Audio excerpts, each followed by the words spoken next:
அன்பு தமிழ் நெஞ்சங்களுக்கு வணக்கம்.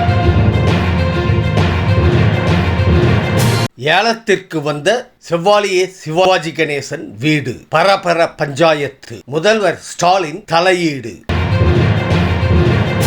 நடிகர் திலகம் சிவாஜி கணேசன் வாழ்ந்த வீடான அவரது நினைவு சின்னமாக இருக்கும் சென்னை தி நகர் அன்னை இல்லத்தை ஜப்தி செய்திட நீதிமன்றம் உத்தரவிட்டிருப்பது சிவாஜி ரசிகர்களிடையே கவலையை ஏற்படுத்தி உள்ளது. சிவாஜி கணேசனின் பேரன் துஷ்யந்தின் ஈசன் புரொடக்ஷன்ஸ் நிறுவனம் சார்பில் ஜகஜால கில்லாடி பட தயாரிப்புக்காக தனபாகியம் என்டர்பிரைசஸ் நிறுவனத்திடம் ரூபாய் 3.74 கோடி கடன் பெற்றிருந்தார். கடன் திருப்பி செலுத்தவில்லை.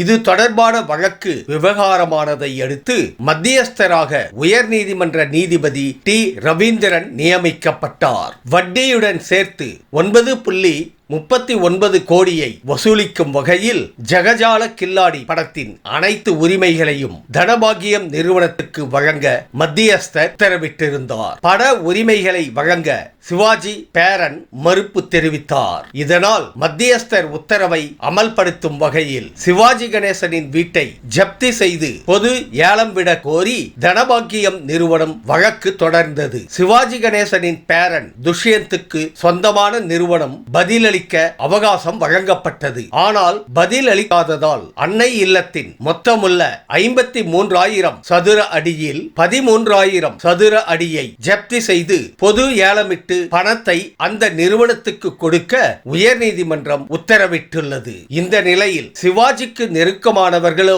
சிவாஜி குடும்பத்தின் சொத்து பிரச்சனை 2 வருடங்களுக்கு முன்பே முதல்வர் ஸ்டாலினிடம் சென்றது. அப்போது முதல்வர் சில அறிவுரைகளை வழங்கினார். ஆனால் அவற்றை ஏற்று சிவாஜி குடும்பத்தினர் செயல்படுத்தவில்லை. அதனால்தான் இந்த நிலை ஏற்பட்டுள்ளது என்கிறார்கள் அவர்கள். இது குறித்து விசாரித்த போது மறைந்த நடிகர் திலகம் சிவாஜி கணேசனுக்கு ராம்குமார் பிரபு ஆகிய 2 மகன்களும் சாந்தி ராஜ்வி ஆகிய 2 மகள்களும் இருக்கிறார்கள். மகள்கள் இருவரும் சேர்ந்து சில ஆண்டுகளுக்கு முன்பு தந்தை சிவாஜி கணேசன் தன் உழைப்பில் சம்பாதித்த சொத்துக்களில் எங்களுக்கு பங்கு கொடுக்க எங்கள் சகோதரர்கள் ராம்குமார் மற்றும் பிரபு மறுக்கிறார்கள் என்று உயர்நீதிமன்றத்தில் வழக்கு தொடுத்தனர். இந்த வழக்கு விசாரணையில் இருக்கும் போதே சாந்தி தியேட்டர் பங்குகளை தங்களுக்கு தெரியாமலேயே ராம்குமாரும் பிரபுவும் இன்னொரு பில்டருடன் ஒப்பந்தம் செய்து கொண்டார்கள் என்றும் அதை ரத்து செய்ய வேண்டும் என்றும் இன்னொரு வழக்கும் போட்டனர். அதாவது சாந்தி தியேட்டர் நிறுவனத்தில் சிவாஜி, கமலா ஆகியோர் பெயரில் இருந்த 82 கோடி ரூபாய் மதிப்புள்ள பங்குகளை அவர்களது மறைவுக்கு பிறகு ராம்குமார், பிரபு உள்ளிட்டோர் எங்களுக்கு தெரியாமல் விற்றுவிட்டனர். அங்கே கட்டுமானம் செய்ய தடை விதிக்க வேண்டும் என்று வழக்கு தொடுத்தனர். இந்த மனுக்களை நீதிபதி கிருஷ்ணன் ராமசாமி விசாரித்தார். இந்த பரிவர்த்தனைகள் 2010 ஆண்டிலேயே முடிந்து விட்டதாகவும் குடும்ப பிரச்சனை காரணமாக இப்போது இதை எழுப்புகிறார்கள் என்றும் இதை வாங்கிய அக்ஷயா ஹோம் ரியல் எஸ்டேட் நிறுவனம் வாதாடியது. இந்த நிலையில் இந்த விவகாரத்தில் சிவாஜி கணேசனின் மகள்கள் தாக்கல் செய்த மனுக்களை உயர்நீதிமன்றம் தள்ளுபடி செய்துவிட்டது. அதே நேரம் சொத்து பிரச்சனைக்காக பிரதான வழக்கு தொடர்ந்து நடந்தது.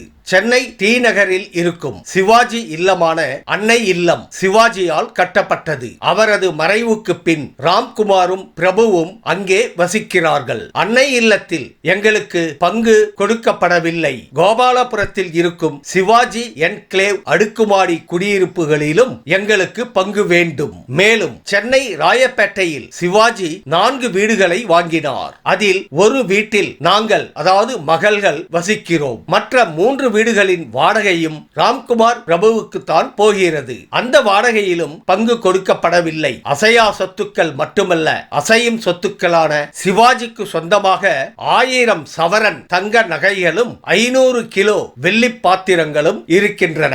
இவற்றிலும் எங்களுக்கு பங்கு வேண்டும் என்பதுதான் சிவாஜி மகள்களின் வழக்கு.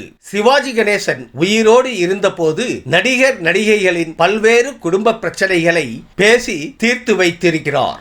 இந்த நிலையில் சிவாஜி மறைவுக்கு பின் அவரது குடும்பத்திலேயே சொத்து பிரச்சனை தலை விரித்தாடிய தகவல் முதல்வர் ஸ்டாலின் கவனத்துக்கு கொண்டு செல்லப்பட்டது. 2022 அக்டோபர் மாதம் 1ஆம் தேதி சிவாஜியின் 95வது பிறந்த நாளை முன்னிட்டு சென்னை அடையாறில் இருக்கும் சிவாஜி மணி மண்டபத்துக்கு சென்று மரியாதை செலுத்தினார் முதல்வர் ஸ்டாலின். அப்போது ராம்குமார் பிரபு உள்ளிட்டோருடன் சில நிமிடங்கள் முதல்வர் தனியாக உரையாடினார். இந்த நிலையில் அக்டோபர் 17ஆம் தேதி சாந்தி தியேட்டர் பங்கு வழக்கில் உயர்நீதிமன்ற தீர்ப்பு வெளிவந்தது. இதற்கு சில நாட்கள் கழித்து பிரபுவின் வழக்கறிஞரான எஸ் ராமனிடம் முதல்வர் தரப்பில் சில விஷயங்களை கேட்டு தெரிந்து கொண்டார்கள். அப்போதே முதல்வர் ஸ்டாலின் தனக்கு தெரிந்த சில பில்டர்ஸ் நிறுவனத்தினரிடம் இது பற்றி பேசிவிட்டு முக்கிய ஆலோசனைகளை சிவாஜி குடும்பத்தினருக்கு தெரியப்படுத்தி உள்ளாராம். தனது தந்தை கலைஞரின் உற்ற நண்பரின் குடும்பம் என்ற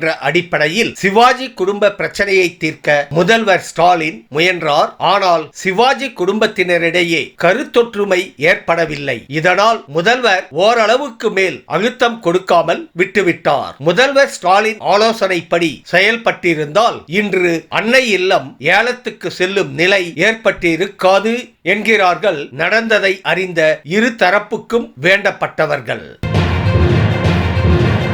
காமராஜர் டு விபி சிங் வருகை தந்த இல்லம். ஆச்சரியங்கள் அடங்கிய சிவாஜி கணேசனின் அன்னை இல்ல அசத்தல் வரலாறு. கருணாநிதிக்கு கோபாலபுரம் இல்லம், எம்ஜிஆருக்கு ராமாவர தோட்டம், ஜெயலலிதாவுக்கு போயஸ் கார்டன் என்றால் சிவாஜிக்கு அன்னை இல்லம் சென்னை தியாகராய நகர் தெற்கு போக் சாலையில் உள்ளது. இந்த இல்லம் தந்தை பெயரில் இதனை வாங்கிய சிவாஜி அன்னை இல்லம் என பெயரிட்டார். இந்திய அரசின் ICS அதிகாரியாக இருந்த ஜார்ஜ் போக் என்பவருக்கு சொந்தமானதாக இருந்தது இந்த வீடு. ஒடிசா மாநில கவர்னராக இருந்தவர். அதனால் இந்த தெருவுக்கு போக் ரோடு என பெயரிடப்பட்டது. அடுத்து சென்னை மாகாண செயல் கவர்னராக இருந்த சர் குர்மா வெங்கட ரெட்டி நாயுடு இந்த வீட்டை வாங்கினார். ஒவ்வொருவராக கைமாறி இறுதியில் 1959ஆம் ஆண்டு சிவாஜி கைக்கு வந்து சேர்ந்தது இந்த வீடு. இந்த வீட்டை அலங்கரிக்க 2 ஆண்டுகள் தேவைப்பட்டதாம். தேக்கு மரங்களால் ஆன அலங்காரங்கள், பிரம்மாண்டமான அழகியல் வடிவமைப்புகள் இந்த வீட்டின் சிறப்பு. சிவாஜி நடித்த படங்களின் படப்பிடிப்புகள் இங்கே நடந்துள்ளன.